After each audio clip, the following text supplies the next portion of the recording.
Many of you wanted to know, what does an A plus in-class essay look like? And the first thing I want to make clear, it's not going to look perfect. There are, of course, going to be mistakes because, well, it was written in 45 minutes with not much time to edit. What I'm really looking for is content. So this particular essay was on the topic of the conch shell and the glasses and their significance. So let's take a look first at the author's thesis statement. In Golding's Lord of the Flies, the main glimpse given to the reader is the gradual deterioration of civilization and society of the boys' progress in time on the island through symbolism of the conch and the glasses. Now, see here that she's talking about the gradual deterioration of civilization and society through the conch shell and the glasses. Okay, so here our author has tied all of it together into one cohesive sentence. And this is really argumentative, and to her advantage, the word choice is really strong. It is a little bit on the wordy side. It could be a little less wordy, but it's still really good. Then the author goes on to say the conch is a direct parallel on its own of the state of civilization in which the boys are in, while the glasses represent the logical illusion from savagery. So again, she's going even further into what she's going to argue. And this is a very sophisticated intro paragraph. And yes, this is the type of sophistication you need to have to get an A+ on an in-class essay. So first thing I want you to think about of what you need to incorporate into your in-class essays is word choice. Okay, word choice is going to be key for what you do. Sorry, I'm moving this around trying to type it in, and that's just not going to happen. All right, let's go on and see what else this author did well. The conch is both the starting point and ending point of civilization on the island. Okay, this is a fabulous topic sentence. It captures both the beginning and the end. So you've got, basically she's saying, I'm going to cover the entire life expectancy of the conch shell and its tie to civilization. Because of a simple blow of the conch, boys who were scattered scattered among the island somehow were attracted to Ralph, holding the conch as if it were a magnetic force. Okay, so here again, we've got word choice. It's actually a nice use of a metaphor, or actually it's a simile, as if it were a magnetic force. So here we have this nice simile that's comparing the conch to that, but also it's already introducing order and civilization. This godlike feature of the glimmery white shell in the air is automatically and by default seen as a magical force that brought the island its unity. So this is where she's tying it back to the thesis statement with this idea of unity here. Okay, then going on, sorry, it's sometimes hard to read this. There's always a downfall, as in all societies, there's always a downfall. And the island's somewhat lame civilization is then shattered, just like the conch. Immediately after the conch breaks, during Ralph's confrontation with the savages, any order of civilization left on the island was immediately stripped away, followed by the bloody manhunt of Ralph, a very barbaric and non-human, savage, and uncivilized attempt. However, the conch not only parallels the state of civilization through its own physical unity, but its color as well. So notice here the author is focusing on the actual physical ability of the conch shell and the color of it, and using that to kind of drive the entire paragraph and parallel it to what's going on in the society.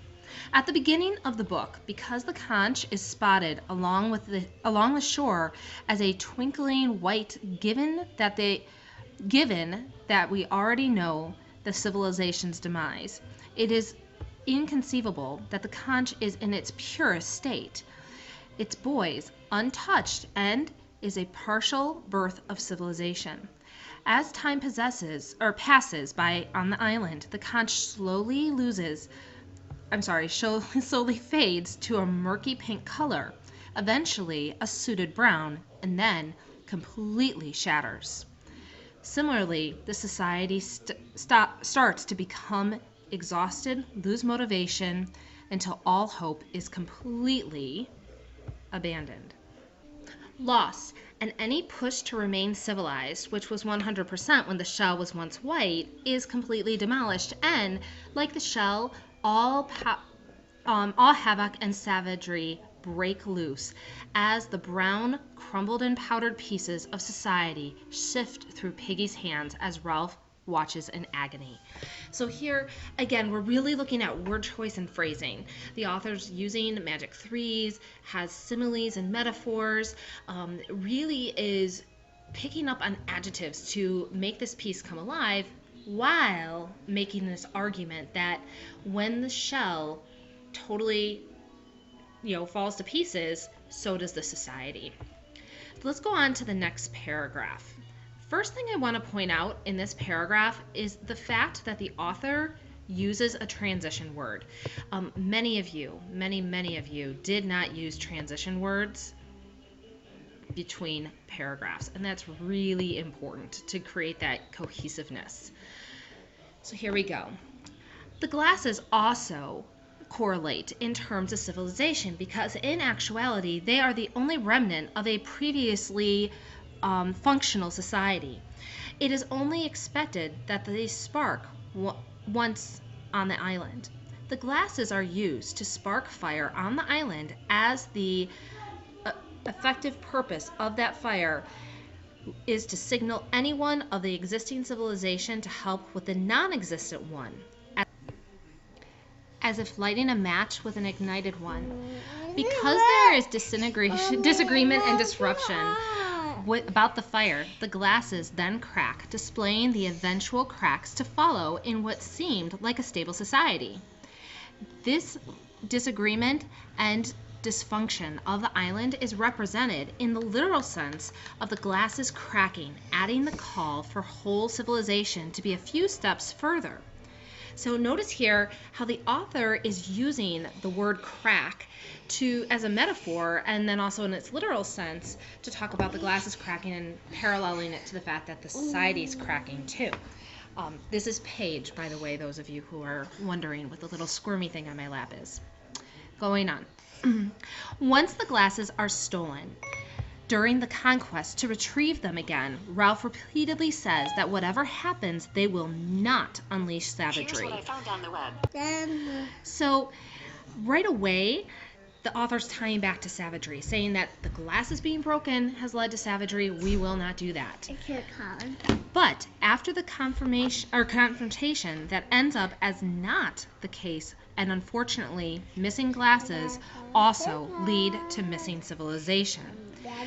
Any sense of civilization was completely lost. This is also to blame because of the theory explaining the possession of the glasses, which represents a logical sight or practical blindness. You'll see here that I circled theory and put a question mark because I wasn't quite sure about that word choice and what the author intended by that, but ultimately the essay is really strong. So this is also to blame because of the theory explaining the possession of the glasses, which represents a logical sight or irrational blindness. Piggy and his party of Ralph and the others are only able to avoid falling to savagery this long because of Piggy's wise decisions and conclusions about a situation. With Piggy as advisor, Ralph was quite able something to the fact that Piggy could play chess so well, and that was only because Piggy's glasses would flash or adjust to a situation that deterred future savagery, alerting a sense of warning. While Piggy has his glasses, Jack and the remaining boys have already fallen to savagery because of the blindness that they have consumed. As roles are reversed, however, and Jack is in possession of the glasses, Piggy is unable to divert the party from savagery. Soon as this is followed by his death, leaving Ralph and the boys permanently at a disadvantage and at expecting vulnerability towards falling to savagery. Without Piggy as their advisor and with Jack now in possession of the glasses, havoc is unleashed. And just as the effect of the shattered conch, savagery consumes the island, and the manhunt, with Jack and his savages using their newly gained intelligence to now elude anti-savagery or civilization. The basis of the glasses is the complex battle between the two attempts of blindness and sight, thus also provoking the state of the two parties on the island. So here, I mean, she did a beautiful job showing the use of the glasses, how they are bringing civilization, but at the same time, the glasses later lead to havoc once Jack is in possession of them. And then she did put a conclusion in. This had no factoring on the grade at all because the assignment just asked for 2 paragraphs, but I'm going to read it to you anyways. Throughout the course of the book, the reader is given a better idea of civilization and organization by the representation of the conch and the glasses, which almost exactly parallel the roller coaster of the present state of the island.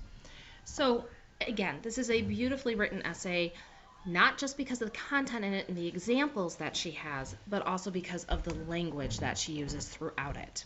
Bye. Hope this helps, and good luck on your essay. Oh, say bye, Tegan. Bye-bye.